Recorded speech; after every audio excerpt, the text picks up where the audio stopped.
Hi, I'm Jeff Bergen from the Math Department at DePaul University.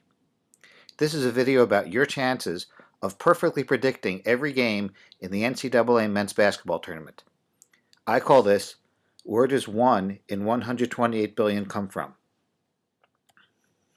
In 2012, I did a YouTube for DePaul discussing the chances of getting a perfect NCAA bracket.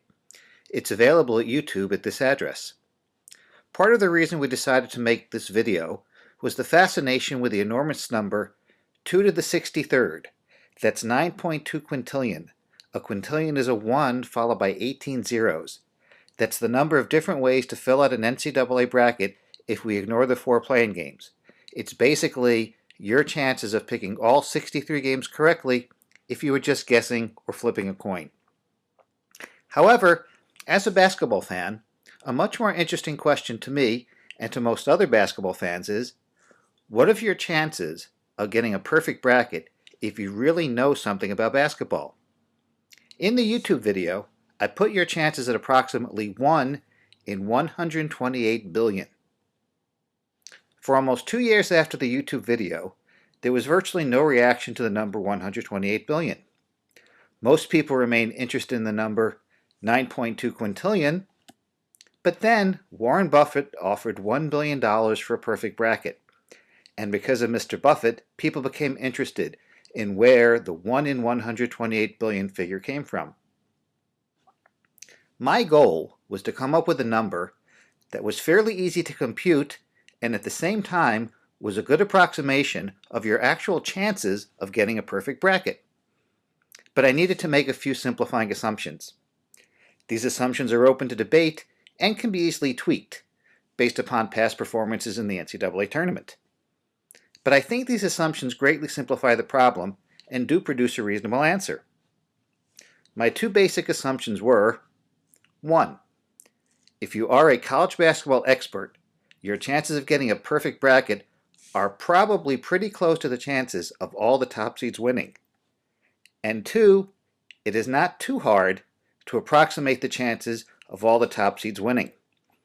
So, I was not assuming that an expert would always pick the higher seed to win, but I was assuming that an expert's chances of having a perfect bracket can be approximated by the likelihood that the higher seeds always win. Based upon our simplifying assumptions, we have reduced our question to the following. What are the chances that the top seeds always win? Let's begin with the first round. The first round has the following pairings. 1 versus 16, 2 versus 15, 3 versus 14, all the way down to 8 versus 9. For each of these pairings, I put the probability of the higher seed winning as, for the 1 versus 16, I put your chances of predicting that game correctly as 1.00, representing 100%. For 2 versus 15, I put your chances of picking that game correctly as 0.93, or 93%. All the way down to, for 8 versus 9, I put your chances of picking that game correctly as 0.51, or 51%. Now, where do these numbers come from? For 1 versus 16, a 1 in the men's tournament has never lost to a 16 seed, so I put the probability of you picking that game correctly as 100%. The 8 versus 9 is almost always a toss-up. In fact, the 8 has beaten the 9 about 51% of the time, so I put that as 0.51. So the 1.00 number and the 0.51 number come from historical data. Then what I did is, for each following bracket, I decreased the percentages by 7%. So the 2 versus 15 drops down to a 0.93, the 3 versus 14 drops to a 0.86, and so on until we get to 8 versus 9 being 0.51. Now, these are not the exact numbers from history. However, they seem to be intuitively reasonable, and they are very close to the historical numbers. If you want to tweak them a bit, feel free, but I think these numbers do give us a pretty good estimate. Therefore, in a given region, the probability of all 8 higher seeds winning in the first round is the product of the probabilities 1 times 0.93 times 0.86, all the way down to 0.51. But there are 4 regions. So the probability of the higher seed winning all 32 first-round games requires multiplying 4 copies of the above number, giving us that number raised to the 4th power. That's the probability of you having a perfect bracket after the first round. That puts your chances as a basketball expert of having a perfect bracket after the first round at approximately 1 in 17,000. Let's move to the second round. If all the higher seeds won in the first round, the second round would have the following pairings: 1 versus 8, 2 versus 7, 3 versus 6, 4 versus 5. For each of these games, I put the average probability of the higher seed winning as 0.65. Now, the 0.65 is a ballpark figure. It reflected my intuition. If you wished, you could replace it with a number from your own intuition or a number coming from data at previous tournaments. If you want the data of what happened in previous tournaments, you can find it at this website. Using the number 0.65, the probability of correctly picking the 16 second-round pairings is 0.65 to the 16th power. Combining this with our first-round probabilities, the probability of the higher seeds winning all 48 first and second-round games is our product from before times 0.65 to the 16th power. This puts your chance as an expert of having a perfect bracket after the first 2 rounds at approximately 1 in 16.8 million. I think we know why there are virtually no documented perfect brackets after the first 2 rounds. Now moving to the third round. If all the higher seeds won in the first and second rounds, the third round has the pairings 1 versus 4 and 2 versus 3. For each of these games, I put the average probability of the higher seed winning at 0.60. Again, this is a ballpark estimate, and if you wish, you could certainly replace it with data from previous tournaments. Using the 0.60 number, the probability of correctly predicting the 8 third-round pairings is 0.60 to the 8th power.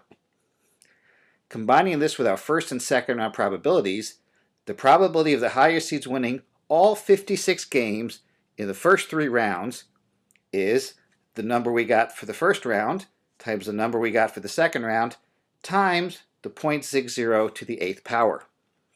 This puts your chances as an expert of having a perfect bracket after the first 3 rounds at approximately 1 in 1 billion. At this point, if the higher seeds have won all the previous games, all that's left in the tournament are 7 games involving 1 and 2 seeds. I think it's fair to consider each of the remaining 7 games as a toss-up. All the 1 and 2 seeds are probably very, very close in ability. Therefore, for each of these 7 games, I put the probability of correctly predicting the game at 0.5. That means the probability of correctly predicting the final 7 games of the tournament is approximately 0.5 to the 7th power. Combining this with our results for the first 56 games, we multiply all the probabilities we had before, then we multiply that by 0.5 to the 7th power. That is the approximation for the probability of you as an expert picking all 63 games correctly and getting a perfect bracket.